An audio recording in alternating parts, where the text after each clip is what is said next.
এক বেড়ার দুইটা ছেলে ছিল। এক ছেলে বড় ছেলের বিয়ে করাইছে, 10-12 বছর হয়ে গেছে, তার গরজ কিলো ছেলের সন্তান হয় না। আর ছোট পুত্রের বিয়ে করায় না। মানে ছোট পুত্রে বাবির প্রতি খুব টাস আছে, টাস থাকার কারণে পরে আবার ছোট ছেলেরও বিয়ে করাই দিছে। বিয়ে করাই দেওয়ার পরে হের কাছে হের ঘরে 2-3টা পোলাপান হয়েছে।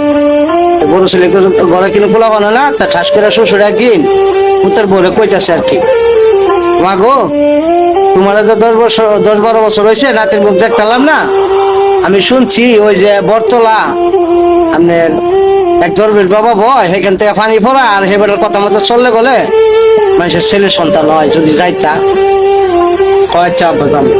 তো বৃহস্পতিবার দিন দরবার শরীফে গেছে আর কি, দরবেশ বাবার কাছে। আর সেই দরবেশ বাবা শ্বশুর হয়ে গিয়া সাজ্জা বয়ে রয়েছে। আবার বেটি গেছে পরে তো বেটির 14 ফেরির নাম ঠিকানা, বেটি কি কেমনে কি করে কি সমস্যা সব কই লিখেছে। বেটি গেছে হ্যাঁ বাবা তো খুব কামেল কর। তখন পানি ভরা দিছে, পানি ভরা দিয়া আর কইতেছে যে এক রাত তোমার শ্বশুরের লোকে থাকতে আচ্ছা বাইচাইয়া। পরে বেটির জামাইরা কইতেছে দরবেশ বাবার কাছে গেছিলাম, এলা পানি ভরা দিছে আর কইছে যে আপার লোকে এক রাত থাকতে। সমস্যা কি, তোমার আপা আর আমার আপা তো এক কতই, এক রাত থাকলে যদি আমরা একটা কিছু হয় তাহলে ভালো না, থাকবা। তো বাড়ির বড় বউ না কাম কাজ সব শেষ করে এনে যায় আর শ্বশুর ঘরে হইতো।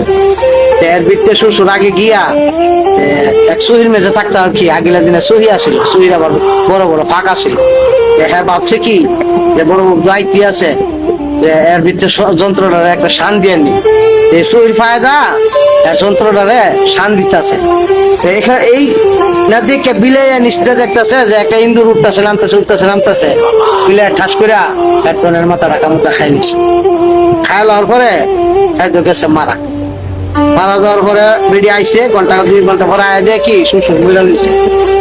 মনে মনে চিন্তা করতেছে, অহন যদি সকালবেলা উঠে দেখে আমার শ্বশুরের টনকাটা মরে গেছে গা আর আমি জীবিত, দোষটা তো সারা আমার উপরে করবো, যা শ্বশুরটা তো মরে গেছে গা, আমিও ব্যাগ ধরে মরে থাকি। তো ভিডিও ব্যাগ ধরে মরে গেছে। সকালবেলা দরজা মরজা কেউ খুলে না, তার বড় পুতাইছে আয়া দরজাটা সাজাইতেছে, উঠে না, পরে পাঙ্গেই ঢুকছে। ঢুকার পরে আয়া দেয় কি বাপও মরে লইছে, বউ নিচে ফিরে মরে লইছে। ছোট ভাইটা ডেকে আনছে, বাইরে এদিকে কি হয়েছে, তোর বাবিও মারা গেছে আব্বাই মারা গেছে, মানে কি করার, তুই গিয়া মানুষজনকে খবর দে আর কাফনের কাপড় আনগা, আমি এটারে কোনটা রাজ পাহারা দেই, এর ভিত্তি আবার বাইরে বার করুন না, 2-3 দিন লগলে।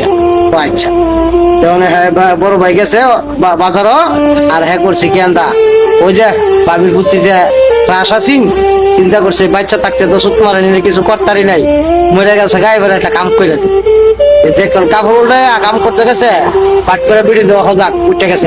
এই গুলাম তুই করস কি হুমা, তুই মরস নাই? মরছিলাম, কিন্তু তুই যে কাম করতে গেছ তাই তো আমি অনেক ভালো গেছি। বিড়ি তো আর হাসারে মরা মরে নাই, অভিনয়ের মরা মরছে আর কি। তখন হের মাথার বুদ্ধি হলো কি রে, আমার বাবির এই কাম করার পরে বাবি ভালো গেছে গা, তাহলে বাইরে খবর দেন।